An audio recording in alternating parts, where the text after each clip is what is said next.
How did true religion change what was your husband? Like, was there something? Everything.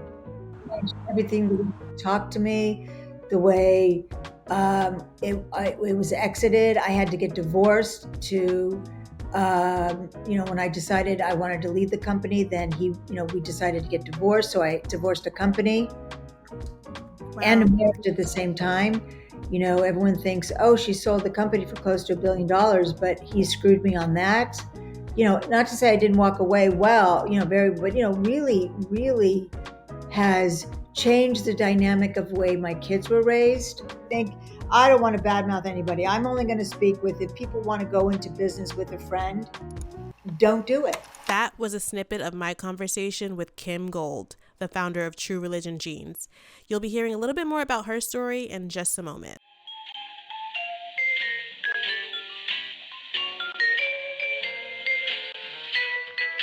Hey there, fellow commuters and go-getters, and welcome aboard the Express Train to Success. Coming at you from the heart of hustle culture, I'm your conductor of candid conversations and snappy insights, Macy, and this is none other than the Office on Avenue M podcast. Stand clear of the closing doors, please. We're about to dive headfirst into the maze of entrepreneurship and career journeys while being human, which happens to feel like a really hard thing to do at the same time for some reason. We'll be cruising through the stations of personal growth, career strategies, mental health, PR prowess, and creative direction, all while unraveling the enigma that is office politics and why you hate your job that just so happens to be your own freaking business sometimes. If you don't know me, I'm Macy. I've got over a decade of experience in the media business trenches, and now I'm the owner of my own creative communications agency, and we've helped tons of brands reach national media prominence. I'm talking Forbes, Essence, Good Morning America, Bloomberg, the whole gamut, but I'll get more into my resume later. I've got stories to share, lessons to impart, and a refreshingly unfiltered take on all of the things. We'll dissect it all, from the sweet symphony of success to the less melodious moments of being misunderstood in the workplace. Consider this show as your stop for solidarity. I hope you feel seen. The next stop is Family Business Gone Wrong. Y'all have time for a bedtime story? Once upon a time, I slipped, fell, and busted my ass and wound up into this role called an entrepreneur. It was a family member's idea to start the whole thing, okay? My first business was alongside someone I called family. I love this person. She inspired me, and she still does. Being her business partner felt very much like a marriage.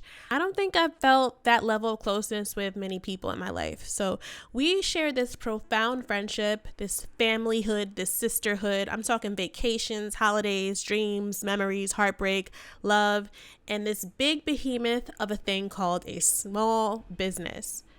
Today, me and that family member don't even speak. I couldn't tell you where she lives, what kind of car she drives, when I used to know what she had for breakfast every morning, but today, we don't keep in touch. In fact, I distinctly remember her making it very clear that she hated me. This story is not unique. I wish I could say it was. When our business sank because our relationship did, my heart was broken. It was given grieving during a custody battle. A family business can get extremely sticky. It certainly didn't help that I was less experienced at the time, but boy, did I learn a lesson. Many lessons. And this episode is about the cheat code, the real, the ugly, when it comes to doing business with friends and family. We're going to hear from some folks who have done this successfully and some folks that have done it very unsuccessfully now. You ready?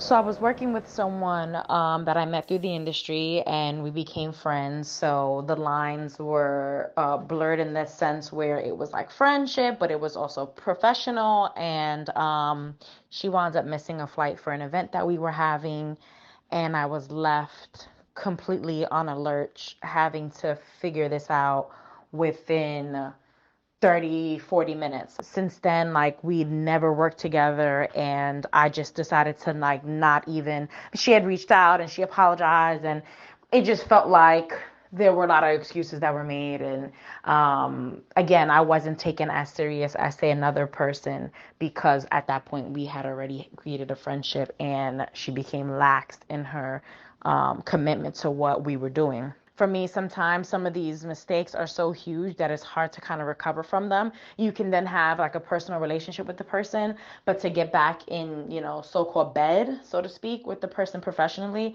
it's a little traumatic because you have PTSD from what they did. Yikes. Thanks, Crystal. Now I want to hear from someone who reached multi-million-dollar success in the denim industry and still struggled with the concept of working with friends and family. So much so that it ended in her divorce. It's Kym Gold. If you heard about the iconic brand True Religion jeans, then you know Kym Gold's work because she's still a talking point of pop culture. She's the founder of that legacy brand, and she is a business beast. Today, she heads up the homeware line Dumae. You've seen it feature in Architectural Digest, Elle Decor, Entrepreneur, and Refinery 29. I would know because I had the honor of doing Kym's PR when she debuted the line. Beyond just a client, Kym has become somewhat of a mentor and a confidant for me, and she helped me navigate a really tough decision in my business. And that's because she knows a thing or two about business. Welcome, Kym. Hi, lady. Hi, how you doing? I'm fantastic. It's so good to see you.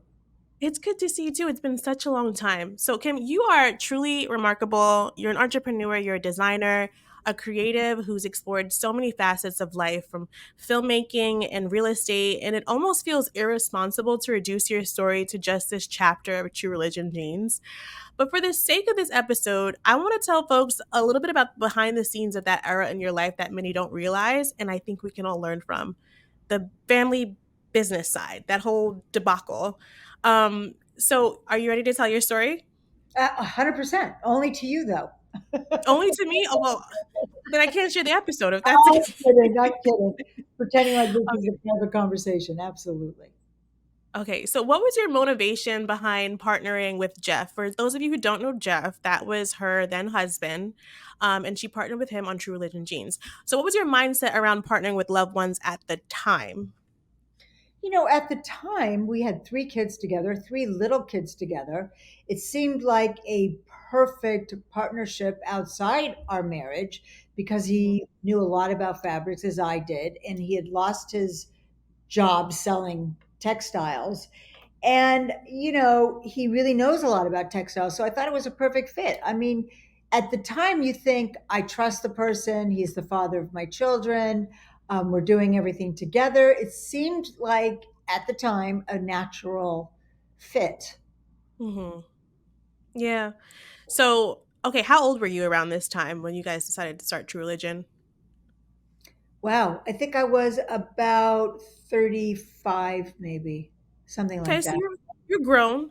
So I'm grown. now, okay, so you felt like, okay, this is my life partner and I want to start this venture with them because I trust them in every other facet of my life.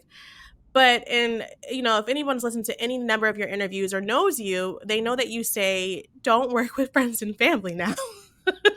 I, I, So, I mean, I just had a friend of mine, one of my closest friends, actually a best friend of mine, was going into business with her girlfriend. And I mhm, said, do you want my opinion? And that's what I always ask first before I give it, because it's going to be, super honest and transparent. And I said, it isn't my recommendation. People you do business with are different than who are your friends, lovers, partners, whatever that relationship is, always changes. Business and personal uh, just don't mix. The relationship will never be the same. it would never be the same. And that was my experience too. I actually talked previously before we came on about my experience with business. Can you hear that siren? New York for you. But anyway, That's about my me. experience with partnering with a family member, and it did not end well, and we still do not speak. Um, so you've built this empire, but you did not do that unscathed. You had at one point, I believe, $250,000 of credit card debt. You had three kids. You're living in a hotel at some point, and ultimately you sold True Religion or your portions of it for upward of $800 million, which is incredible. But what happened? What was impacted first? The business or the marriage, or how did that how did it get to that point?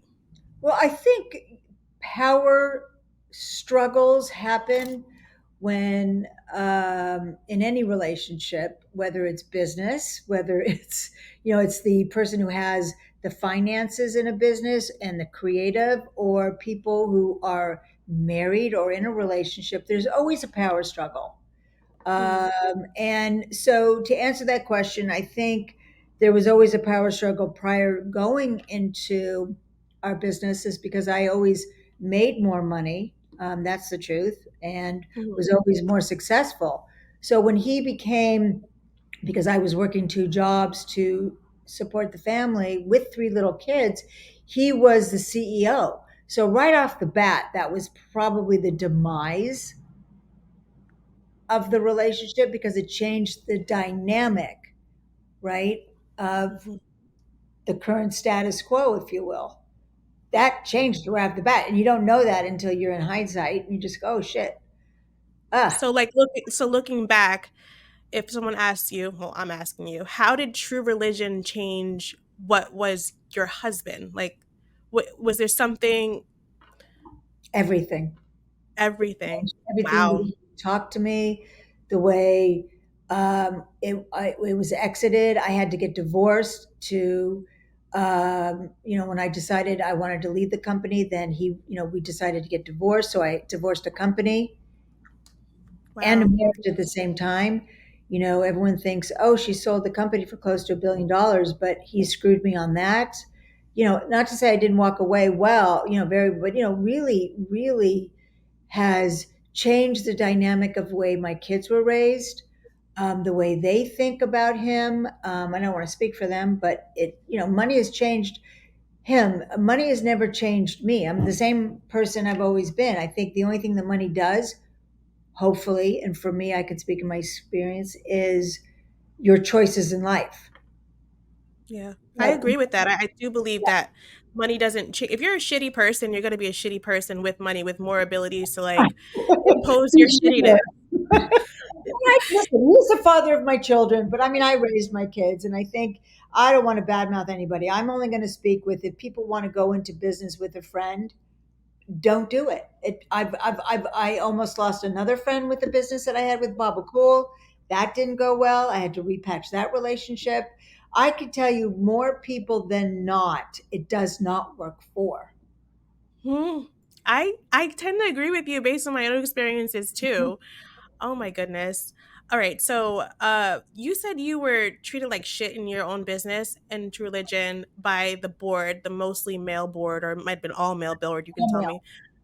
Um, did you have your husband's support in that? Was he kind of like batting for you, like, or no, not at all, huh? Yeah. I think back, so this is when we started True Religion. It was actually 2001. And I exited in about 2008. And I think with women now are treated very differently on boards and in the corporate world.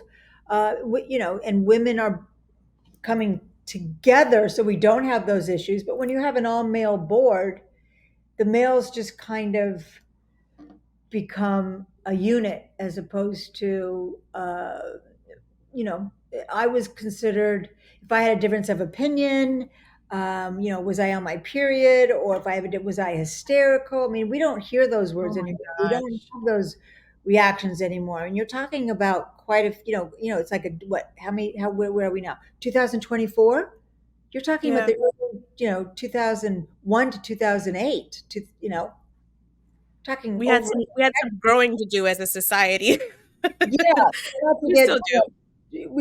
we do. I mean, in so many ways. But I think, as a woman and a woman in business, my thing is my company now is women run, um, because of my experience of being on an all male board, and so my husband did not support me, and that was the struggle of, he has the last word.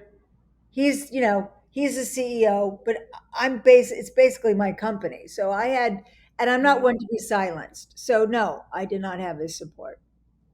Ugh. All right. So, in another interview, this is like kind of like relationship stuff I'm asking you about. This is general. maybe it's for me. Now you said that you've made more money than your husband, and do you think that that works? What does it take for that to work in a man? Because I think they want to feel in control and in the lead. Most of them, anyway, not all of them, but like intrinsically or innately, they want to be the breadwinner. Some of them that might have an ego associated with the woman making more money. So, what kind of man is okay with that? Like, what can, because I know you've dated other people. That, I mean, there's not a lot of billionaires, so most people are going to make less money than you. Yeah, that's the issue. So how do you make that work? Well, I'm still with Marlon. We're going on 11 years, and I think the transparency prior to going into the relationship already knows that that's going to be what it is, right? And when you are honest and you say, well, I don't need you to take care of me financially, so I have to be honest about what my needs are. And those are going out in the world and feeling supported and feeling like, when I do come home, I'm not wearing my business hat. I think you and I have spoken about this. Like, I physically go, I'm taking off my business hat, and I can be in my feminine, but also have strong opinions and never make him feel emasculated. I think most importantly, if a man feels loved and supported, and roles are changing, it can work. It takes work, and I don't say that lightly. I mean communication, therapy, absolute work. There were times when I'd come home and I was like, oh, he goes, I'm not your employee. Oh, okay. Well, what does that mean? You're right. You're not. And what makes me feel good in my relationship is, how do I feel safe when I'm out in the business world? If I'm in wherever I am in the world, because I'm doing a lot of traveling with this company I have now, is safe, loved, and supported. And Hmm.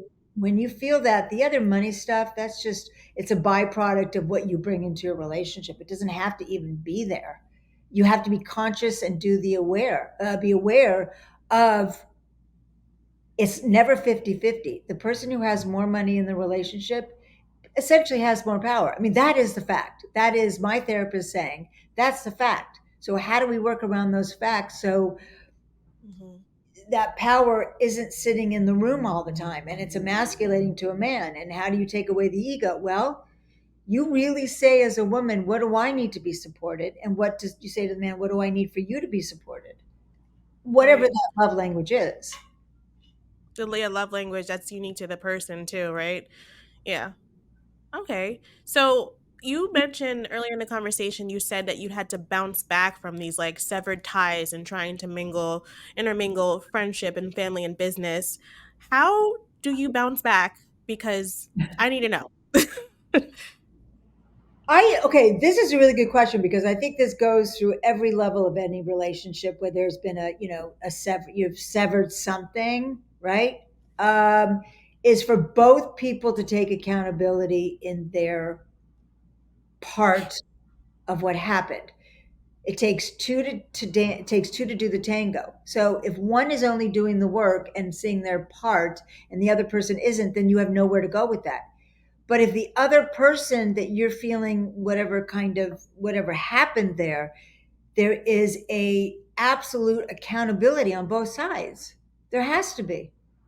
No one's right, Okay. no one's wrong. What happened? That's it. What happened? Like you and me versus a problem versus you versus me kind of 100%. approach. 100%. I think any relationship, and I go this with quite a few people in my life, is how to well I'm not the only one in the relationship. And also, if you're in a relationship, this is really important, you put yourself in this relationship. It was your choice, Macy. You put yourself in the Mhm. relationship. What's your part in it? Right. So, I What mean, in hindsight, I Yeah. guess I could ask you, you've had to take accountability for any some or some mistake that happened, and what is the main mistake that you take accountability for in the demise of your relationship as it relates to your marriage and true religion? What's the one thing you're like, I could have done that better? Oh, communication. Okay. I could have given him more praise. I could have acquiesced to a point of um, not taking everything so personally. Mm-hmm. I took a lot of what he did personally because I think when you are in a relationship, you bring that into your relationship. You're bringing your personal relationship into business, and that should be a not a moot point. Not what you did, what you made or you said to the kids this morning. It's okay. That's at home. We're in business now, so I had a hard time separating the two because it's hard to do. Didn't know. I didn't, so my experience is my experience was I would never do that again. If I'm having a moment at I have somebody I work with now who I'm very close with, but we have worked on keeping it very separate. We didn't go into business, we're best friends and we're going to do this. We went in because we were both incredibly qualified to do what we Mm-hmm. do together. Yeah, that kind of leads into my next question. So, what do you look for now when you're building a team or even partnering with someone? What are the key attributes you're looking for? Yeah, I don't want to micromanage. Um, Absolute trust. That's hard. That's time building, but trust. But the way they speak to other people, it's got to always be with dignity and respect. I've spoken to you about this before, Macy.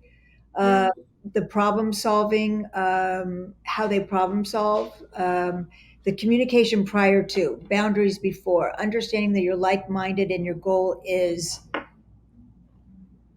you have very similar goals. Uh, Yeah.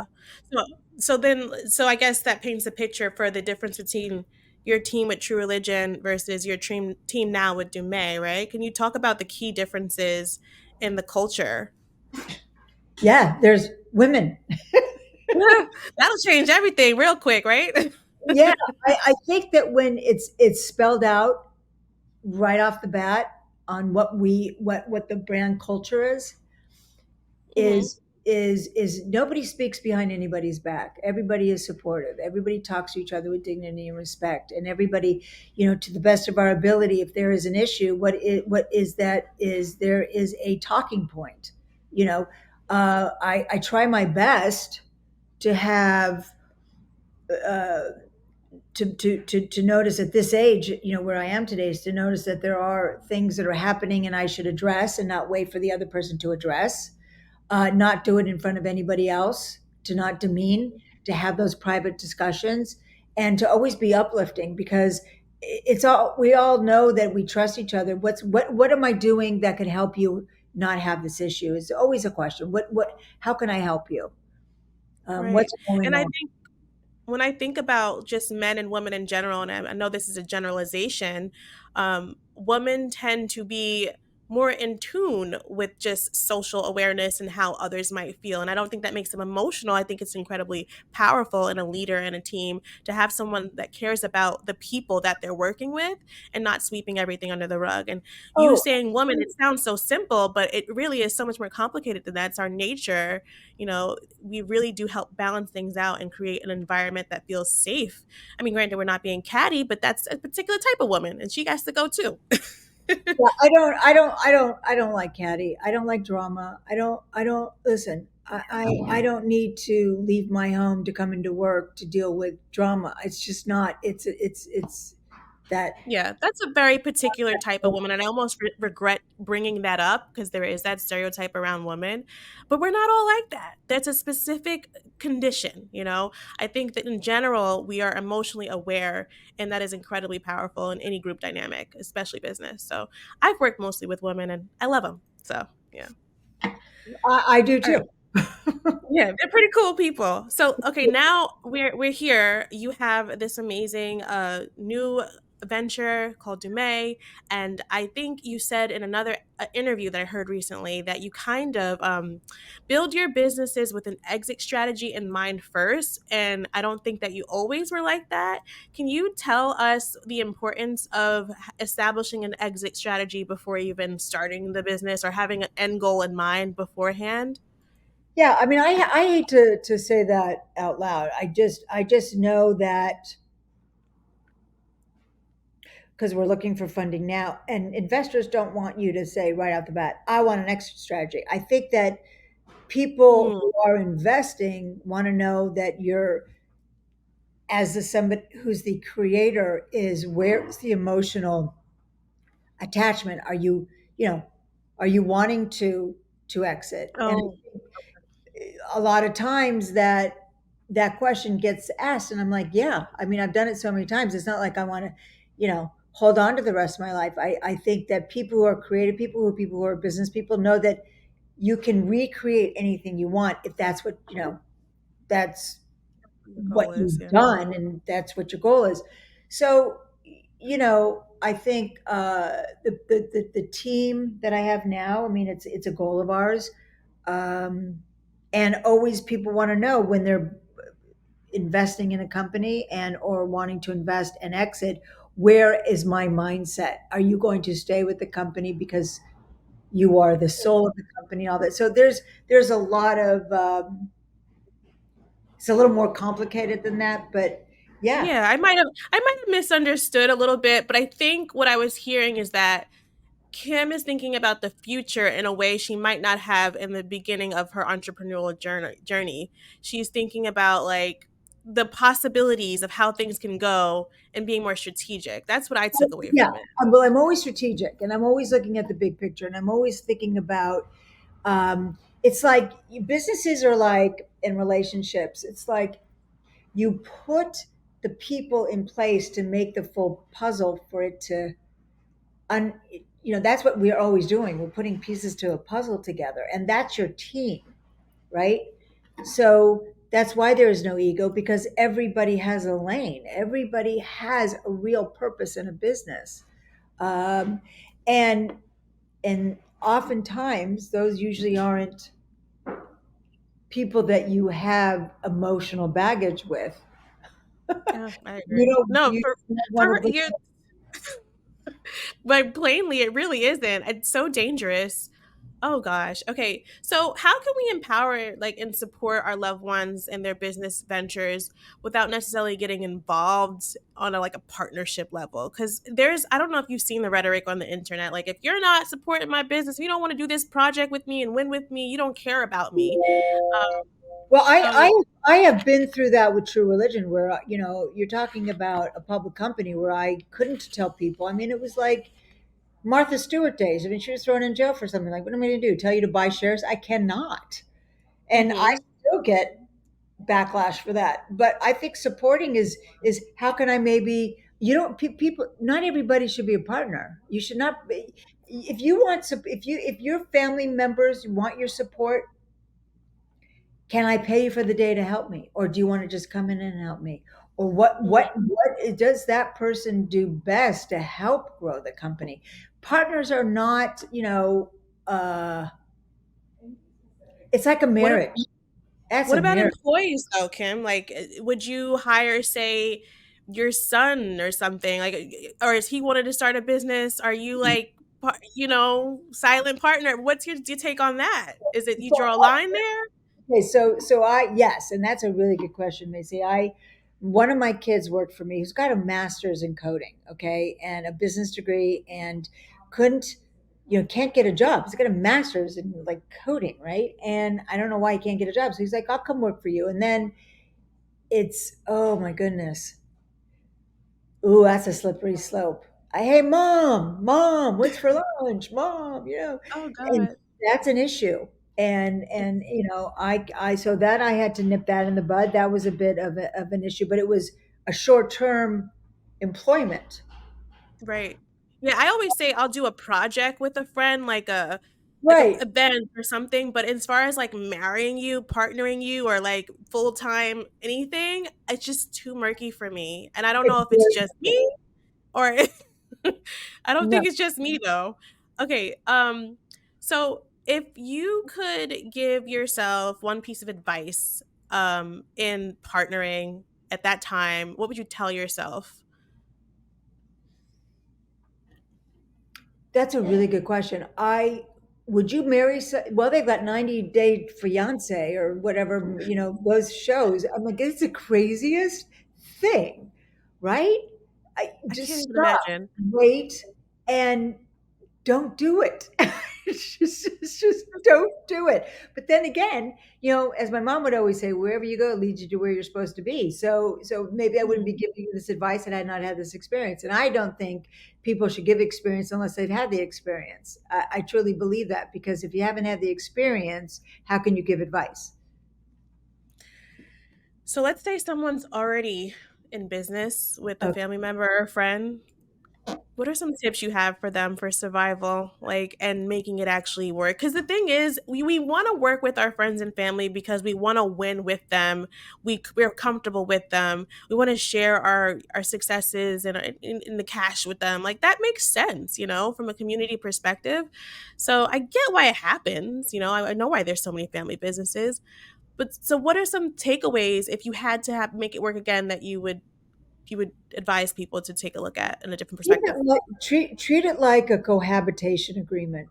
Have your boundaries upfront, written out. So there are no blurred lines, there are no slippery slopes, you Hmm. know. And a cohabitation agreement is not it's like a prenup, but you're not married. You're kind of cohabitating to see if it works, and if it doesn't, this is what we've worked out way before. If it doesn't work out, I also suggest a 3-month trial period. I have learned that is Oh let's my gosh, Kim. let's let's just try it for 3 months. Let's 90-day fiance. Like, let's just I agree. I'm saying I agree, and I'm having this reaction because I recently told a cousin of mine that she can do social for me for 3 months, and it was via email. This is where I messed up. It should have been a phone call because I don't think she was able to really suss out my tone, and she was like, "You're saying I'm not capable," and it really like was such a damper on our whole relationship, and I have to yeah. like call her to make up, but I agree. A 3 months trial makes a lot of sense to me. I also believe that contracts are even more important when you're working with friends and family because it's to protect this sacred relationship that you have. It's for everyone's benefit. It's agreement. You're mutually agreeing on terms. And a lot of folks when they hear contract, especially if they're like not as corporate. You don't have the same corporate background, they might just be like, oh, that sounds a little bit too formal, or, I don't want to do that. It's just a handshake. But I feel like it's even more important when I know you on a personal level, you know? Well, it's like I treat everything and everybody that I interview everybody. If you're going to be in my life, if you're my doctor, you work for me in a sense. If I'm Mhm. putting my money into something, I have the highest risk. You working for me. I'm interviewing you. I don't care if you're my sister. I don't care if you're my doctor. I don't care if you're, other than my mom. But Mhm. You can. I have the right. And I think when you sit in that power of having the right, because if you're financing this business, this is also your life. And they're also representing you in your business. So you have the right. And if somebody doesn't want to sign an NDA or a contract or have them, they are showing you who they are. I'm sorry, that's just the way that it is. That they Yeah. don't want to, Or you know, or they don't understand business. Like or they I don't want business. yeah, they just came out of school or something, or they never had again like that corporate background or anything like that. So you saying these words to them, it can feel, if they don't understand them, it can almost feel demeaning or like you're trying to insult them or be condescending. I'm like, no, this is how it works. This is how Well, it works. I can give you an example. My son went to New York and helped us with a trade show, and he hasn't. So we needed help. He said, "I'll come." And this is so smart of him because we had this conversation.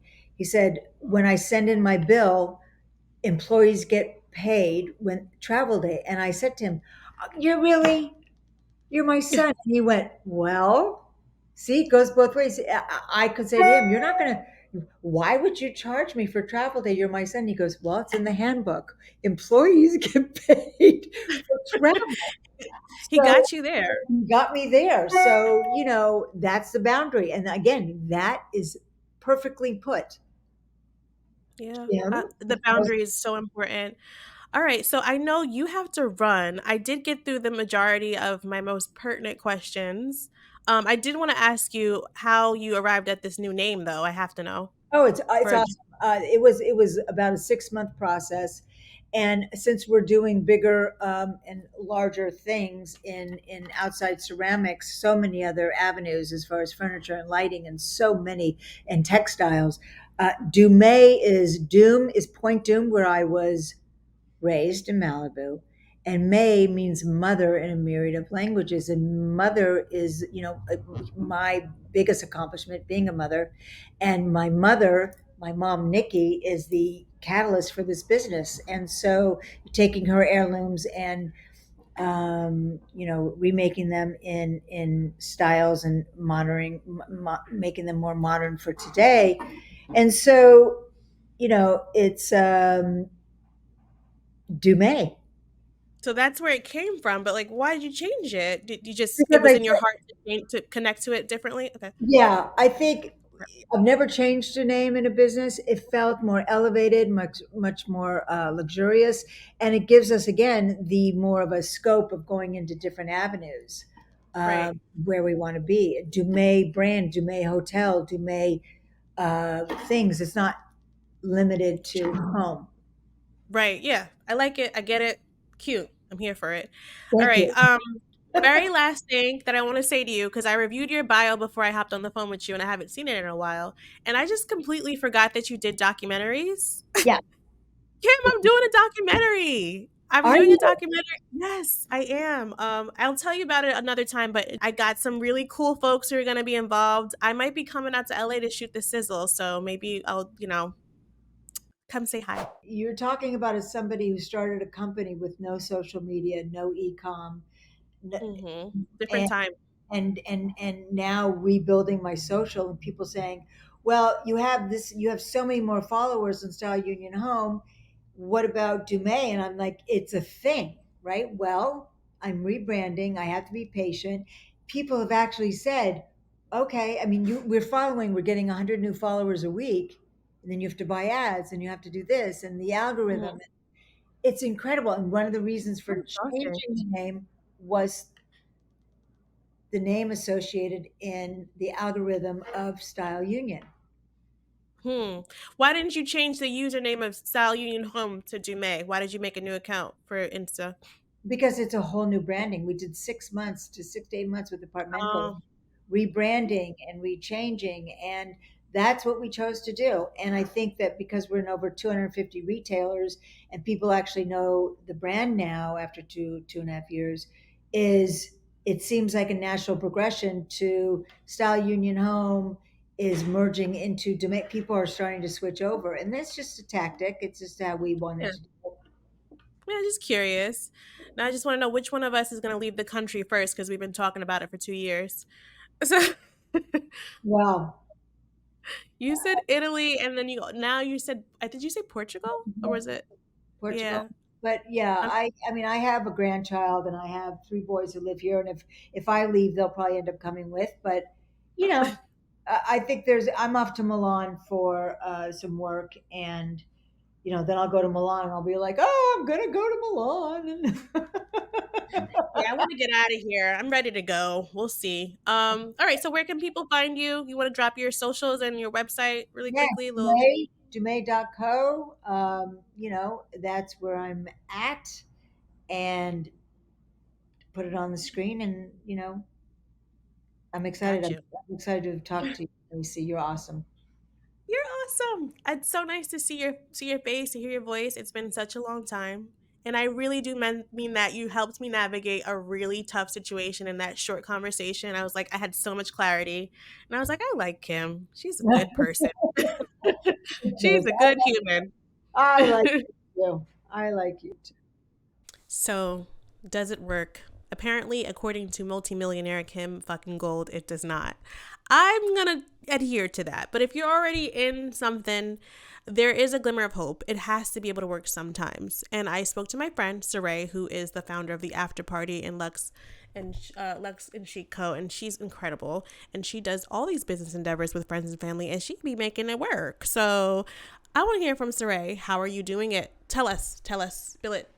Yeah, I feel like family business 100% can work or working with family for the after party. This year, especially, I have my brother DJ and my other brother do the video recap. Both of them are professionals in their own separate brands. So all that to say, I tapped into them, and I think what works is that we all respect each other as professionals. We respect each other, get the work done, and there's no blurred lines. It's taking the sister brain off and saying, okay, they're going to get paid the same they would if they were anybody else on the street. If they want to do it off the strength because they just believe in my vision, then that's a beautiful thing and it works out. But I'm always coming off the stance of never expecting them to work for free. I mean, that sounds wonderful. But I noticed that Saray mentioned a project that she worked on, and I also told her that's a little different from a long-term business. So I asked her to clarify, have you ever worked with someone on a long-term business that you were maybe family members or friends with? And this is what she said. No, I have not long-term, full long-out project worked with a family member. I have not tested that theory, so I actually cannot confirm. So we heard from Kym Gold, we heard from Saray, we heard from Crystal, and I'm hearing some patterns here. There is a way to make this work. Family business is beautiful. Sharing the wealth with your loved ones is beautiful. Isn't that the goal? Like to just share with the family? There's got to be a way to make it work. So here are 4 tips in no specific order. Contracts, okay? We heard contracts. New small business owners need to stop thinking that you don't need to draw up a contract. Anytime you do anything with a loved one in business, there needs to be an operating agreement. If anything, a contract is just as important. In these cases, it's probably even more important because you're protecting the sanctity of your relationship, your priceless relationship. Contract is not a cuss word. It's not petty. It's not punishment. It's not too formal. A mutual agreement is for everyone's benefit. So have that conversation and put it in writing. Saray and Kym and Crystal will tell you about boundaries. Identify those clear boundaries. That's tip number 2. Number 3, do not assume you'll get along with people in business just because you get along with them in life. I kind of sort of have a degree of PTSD from my first experience with doing business with a friend or a family member. It's not actual PTSD, but it's some degree of trauma, so much so that I was tapped on the shoulder to do an extension of my agency in another country with a good friend of mine. And I'm also the godmother to her daughter. So we're close. We're thick as thieves. But I ended up backing out of that out of fear that it would legitimately destroy our relationship. And it was tough in the time, actually communicating to her that I didn't want to move forward. Love her to death. But I love you so much more that I don't want any business endeavor to come between us. It's not worth it to me. So, I realized that we had very different management styles. That was the actual issue. The way she talked to her employees was a little bit different than the way I talked to my employees, and neither is right nor wrong, but I just knew that we would clash, and I'm like, you know what? I'm choosing us, and by choosing us, I am not moving forward, right? Number 4, does your friend or family actually have the skills? Now, this is a tough one because you can know someone's really smart and you guys really connect on a spiritual level and seemingly just everything is just so, aligned in every other facet. But then, you go to actually work with them on a project and you find that they don't have the skill set you would expect them to have around certain things. You just assume because they're so intelligent that they would know how to send a calendar invite. And I know that sounds like I don't know how that sounds. I'm not sure how that sounds, but you would be surprised the things that you do every day at work that other people in other industries don't know. So just because you have some sort of thing in common doesn't mean that it's going to translate in the business realm. In conclusion, boys and girls, just because I want everyone to eat doesn't mean I have to fix their plate. I'm going to just end with that.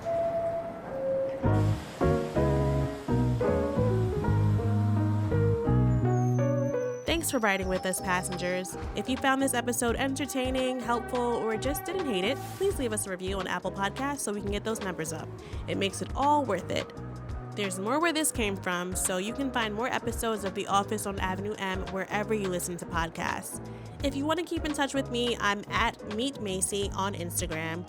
You can also reach me on my website via the contact form at www.macyharrell.com. MacyMediaNYC.com. Don't ask me why I said www. I'm also on LinkedIn. You can find me there sometimes. This podcast was produced by the Macy Media team and others. I'm your host, Macy Harrell. This episode is sponsored by Macy Media, a media agency dedicated to amplifying meaningful stories to the right audiences. Macy Media specializes in public relations, creative direction, media training, brand development, partnerships, photo, and video production. Thanks for tuning in to The Office on Avenue M. And this is my stop.